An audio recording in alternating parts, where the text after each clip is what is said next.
Q1, the strip down of this pile. Fruit magnifier here, ladies and gentlemen. Can you see okay? Can I get you closer perhaps?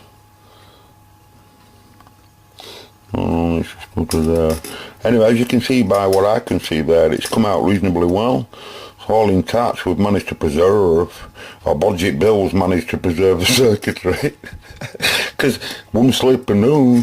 Anyway, you can see I pulled it all out, right? And I pulled it all out because the fixed model, the TriStar doesn't have that variable coil here at back in filter stage. He must have been trying to tune it to get more output, and it's not there in manual, and it's not there in any other radio that has this board on. It's just a fixed coil, and that's what's in the Cobra 150, and that's just how I'm going to put it back.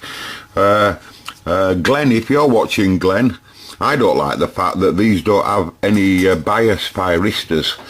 I think they were going to put them on TriStar 777 model, weren't they? You know, the 777 TriStar. I think there is positions for them bias thyristors, and I think some models did have them, but this species didn't have them. So there's no thermal tracking going on at all in that PA strip. But anyway, we've got it all out. Now, can someone tell me why I've decided to leave those diodes there and totally not harm them in any way? Just leave them two diodes there. They're nothing to do with it, right? Got no damage here, apart from, can you see that capacitor there? Just to the right hand side of the diodes there. Can you see how at bottom of it, that cap must have been getting red hot and it scorched that. Can you see that? Can you imagine how hot that cat must have been getting to do that? But anyway, I've taken it all out for good reason, because I'll bet you hope you like it, we're all over the place. And them diodes there, folks, they're right at the front end of the receiver, them two, I'll tell you now. And what they're doing, they're working as a limiter. They're both I'll show you in diagram a bit later on, what, you know, and how they work. But anyway, I got it all stripped out, and I'm happy with we've got away with it. Now, I know some of you might think, well, it's a lot of trouble, but like I said, lads, it's my radio and I'll be keeping it. But if you don't go to that length, you really could end up with a fire situation. The hole on the right hand side there is the final, what would have been, and the hole on the left were made by Budget Bill 429777. He's got his own call sign, and he'll have had that on fire. He'll teach you to burn. He did, didn't he? And look at that, can you imagine that? Talking to his mate. Yeah, man, yeah. Do you want to tell me? Yeah, I'll tell you what, I'll tell you my life story, just let me keep up for a bit longer. Yeah, and the resistors, I tell you, that often, I've just used the cobweb, but I reckon that spider wouldn't have lived there when all this was going on. But can you see the bias resistors there? Same scenario, even though this is a 5.9 Cox multi-mode jumbo animal or whatever, but same animal. Same roughly design in this TX strip. But can you see the resistors there, the two resistors? Fire, they teach you to burn. They did though, and that's what happens. And I mean, you know, and if it's going to be one in your collection, you know, you're hoping that no one has taught it to burn. And on this case, it were really on the, it were learning. It were learning that song. I will bet you on the occasions this radio, Concord 2, was singing that song. I bet it were getting ribbon together of that song, and before you know it, it'd have been singing that song. Fire, they were teaching you to burn, and all the components now to that are here, and we'll examine them at a later date. But for now, the 150, the donor animal there, which was battered in its PLL circuitry, he's going to now come into play. He's going to now come into play. Please don't feel guilty about what I'm doing, scrapping this. Unless you can come in with some comments on how to fix that in 5 months. If you can tell me how I can tidily fix that in 5 months of my life, then I'll feel guilty about scrapping it. Alright. But all the donor here will be removed in the same fashion. This poor new soldering iron is going to go through hell and back. Now, Jodie wrote to me a while ago, and Jodie says, Mark, she said, that TriStar in the TriStar videos, the one that you bought off UB, could you notice fixed coil? Could you get that to the other side of the world on video? And I thought to myself, well, I'd like to do, Jodie, but I'd like to make a few adjustments with that TriStar. But with it being I really do believe it's originality from new. I'd rather not do anything with that TriStar, Jodie. I'm sure you'd understand. So, would you agree with me, Jodie? Would you allow me to do that with this? If I could get this pile producing a Radio Super 5, as I've made a comment back to Andy there, that would be something. If I could get that on video, eh? You see, because I know friends I could give a fibre to. Oh, sorry. Right, anyway, so it's just a quick video. That's all I'm going to tell you. That's what our budget bill engineers are on with now.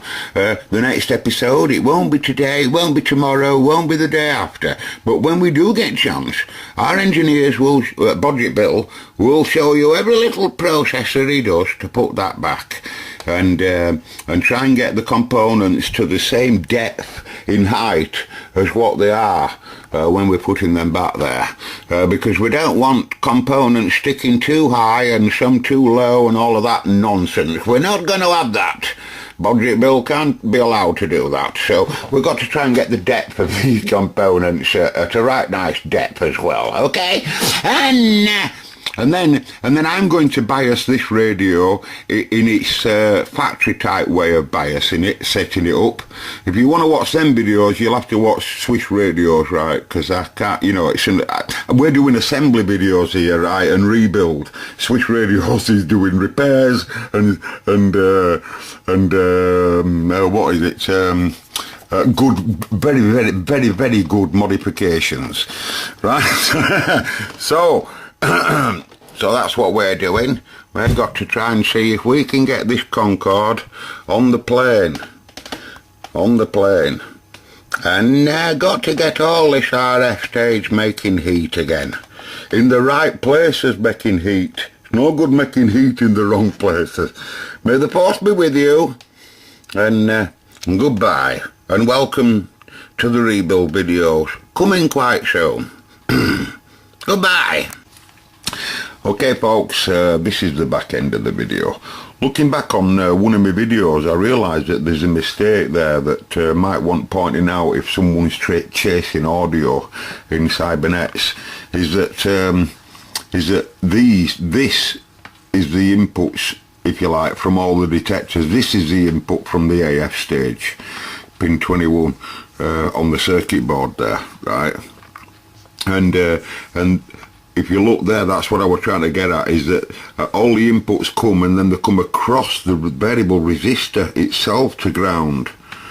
So this is the finished part of the circuit, right, if you understand what I mean. So all the audio inputs from the detectors come here, and then they all have to pass through the variable resistor to ground. And then as the variable resistor moves, a small sniff off comes off, one part into to what we're going to listen to, and the other part there into CBPA. Oh sorry, that's the part that we listen to. The CB uses that for our AF audio for speaker, and also the PA, do you understand? And the other one, what does that go to now? I can't remember what that's used for. I can't remember now, but they use that for something. Anyway, the two diodes I mentioned there, the folks, I've used them many a time in, I used them once in my FM deviator, if you like, my FM modulator, because when I first built it I couldn't get my deviation to be controlled. I put a deviation control in me when I was building my President AR7, I mean. I was building a deviation modulator, but I couldn't get it to be controlled. It were on peaks, it were too peaky, and I used them two diodes, the same idea.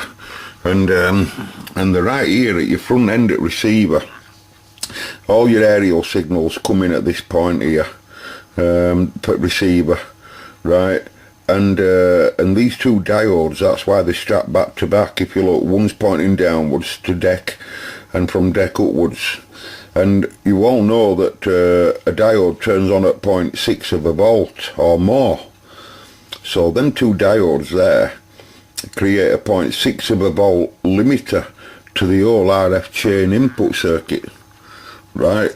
So, you know, this Concord happens to be in a car and he's talking to his mate who's in a car right behind him. That's a massive signal. AGC can't cope with that. That's so big, AGC's no chance at coping with that. So it has to have like an emergency, all radios have it, like an emergency type backup there. And it's right there, them two diodes, 0.6 of a volt limiter.